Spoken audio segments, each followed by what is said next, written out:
दर्द गुहारे, भूखा बचपन चांद निहारे। ये बहाना मैं ढूंढता, इनके सराहनीय प्रयास के कारण।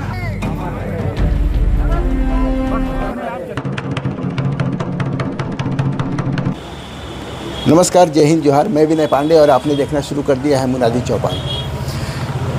बिहार में एक घटना हुई है जिसमें भरत तिवारी नामक एक युवक का एनकाउंटर किया गया है पुलिस द्वारा, जिसको लेकर के पूरे देश में आक्रोश व्याप्त है। भरत तिवारी और प्रशासन का टकराव एक महादलित परिवारों के विस्थापन को लेकर के शुरू हुआ। जब गंगा वाले कटाव वाली जगह से उनका विस्थापन किया जा रहा था, लेकिन जहाँ पे उनका व्यवस्थापन होना था वहाँ भी उनको अच्छी सुविधाएं नहीं दी जा रही थी। इस बात को लेकर के भरत तिवारी ने आवाज़ उठाई, प्रशासन उसके पीछे पड़ गया।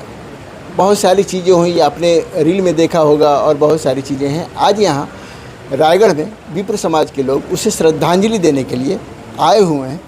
जिनको न्याय नहीं मिल रहा है, जिनको सरकारें कुचल रही हैं, उनको न्याय मिल सके। लेकिन एक युवक जो दूसरे के हक के लिए लड़ रहा है, उसका एनकाउंटर किया जाना किसी भी कीमत पे जायज़ नहीं ठहराया जा सकता। इसी बात को लेकर के यहाँ विप्र समाज के तमाम लोग मौजूद हैं जो रायगढ़ के हैं। तो मेरी यही राय है कि किसी को भी इनकाउंटर न किया जाए। सरेंडर करने के बाद उसको गोली मारी गई, वो गलत लगा मुझे। इसीलिए हमने भावभीनी श्रद्धांजलि देने के लिए सभी विप्र समाज को बुलाया है और सभी आए हैं।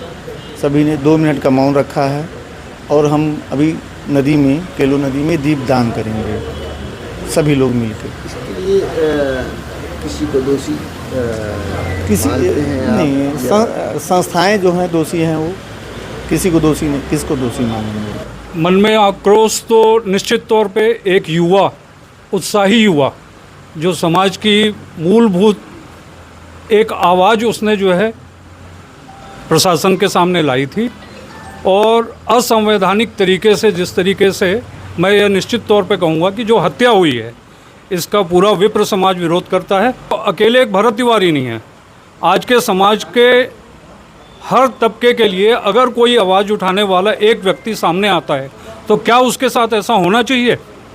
निश्चित तौर पे ये बहुत गलत हुआ है और हम सब विप्र समुदाय के लोग इसका पुरजोर विरोध करते हैं। पहले तो मैं ये कहना चाहूँगा, ये इनकाउंटर तो बिल्कुल नहीं है, ये सरेआम हत्या है। एक ब्राह्मण की हत्या है, वो भी ऐसे ब्राह्मण की जो समाज के लिए लड़ रहा था, नंबर 1। नंबर 2, अभी तक इस मैटर में कोई भी स्टेप नहीं लिया गया। जिन्होंने हत्या किया है उनके ऊपर 302 का मुकदमा होना चाहिए, उनकी गिरफ्तारी होनी चाहिए, और हत्या के लिए जो भी प्रोविज़न है गवर्नमेंट का, जो हमारे कानून में, जो हमारे संविधान में जो भी प्रोविज़न है, उसके तहत उनको सज़ा मिलनी चाहिए, ताकि आगे भविष्य में किसी भी निर्दोष की इस तरह से प्रशासन के द्वारा हत्या ना की जा सके। साथ ही साथ मैं एक मैसेज देना चाहूँगा, वहाँ के जो पदाधिकारी हैं, जो वहाँ पर सिस्टम में बैठे हुए अधिकारी लोग हैं, उनको ये मैसेज होना चाहिए कि आगे भविष्य में किसी भी जाति, धर्म या किसी भी विशेष, आप हमको एक प्रश्न मेरा आपसे ये है, क्या इन्होंने इसके पहले सरेंडर किए हुए व्यक्तियों की हत्या किया है कभी? मैं आपको एग्जांपल दूंगा, कसाब सरेंडर कर दिया, जिसने 150 से 200 व्यक्तियों की हत्या किया और सरेंडर कर दिया। विकास दुबे सरेंडर करने के बाद उसकी विकास दुबे का इन्होंने किया था, लेकिन वो हत्यारे थे। देखिए, विकास दुबे के लिए कोई विप्र समाज कभी आवाज़ नहीं उठाया, किसी समाज ने कभी आवाज़ नहीं उठाया, लेकिन चूंकि ये निर्दोष था, इसका कोई आपराधिक रिकॉर्ड नहीं था, इसने इसके पहले भी कभी किसी तरह की कोई न्यूसेंस नहीं किया है जिससे इसको ये सज़ा दी जाए। इसलिए हम लोग यहाँ पर आक्रोशित रूप से एकत्र होकर हम लोग अपनी व्यथा को या अपनी बात को रख रहे हैं। महादलित परिवार के लिए वह लड़ रहा था, वह व्यक्ति लड़ रहा था, तो समाज के अंतिम व्यक्ति का आवाज़ था।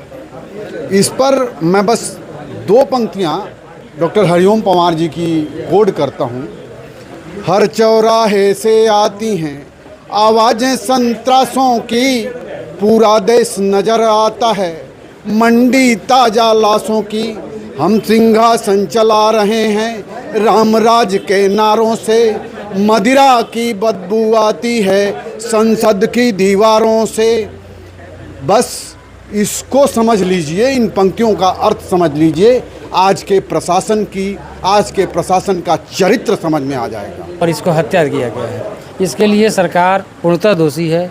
वहाँ के मुख्यमंत्री को इस्तीफ़ा दे देनी चाहिए कि अभी तक उसका पीएम रिपोर्ट नहीं आया है, अभी तक कोई कार्रवाई नहीं हुई है। इसलिए यहाँ के लिए विप्र समाज पूरा उसकी कड़ी निंदा करता है। हम सभी विप्रों को मिलकर के भरत तिवारी के ऊपर हुए इस अत्याचार के लिए विरोध जो हम लोगों ने जारी रखा है, जब तक न्याय नहीं मिलता तब तक ये विरोध जारी रहेगा और हम सभी विप्र समाज को एकजुट होकर के अपनी एकजुटता का प्रदर्शन करना पड़ेगा। यही मेरी विप्र समाज से, सर्व समाज से एक विनम्र निवेदन है। तो ये थे यहाँ के लोग जिन लोगों ने अपनी वेदना को रखी, पीड़ा को रखी। सभी समाज के लोगों को ऐसी चीज़ों के विरोध के लिए आगे आना चाहिए और सारे लोगों को एकजुट होना चाहिए ताकि कोई दूसरा भरत तिवारी फर्जी मुठभेड़ में न मारा जाए, उसकी हत्या न हो सके। देखते रहिए मुनादी चौपाल, पढ़ते रहिए munadi.com, the voice of voiceless. और आप इस मुद्दे पर क्या सोचते हैं, कमेंट पर अपनी राय जरूर दें।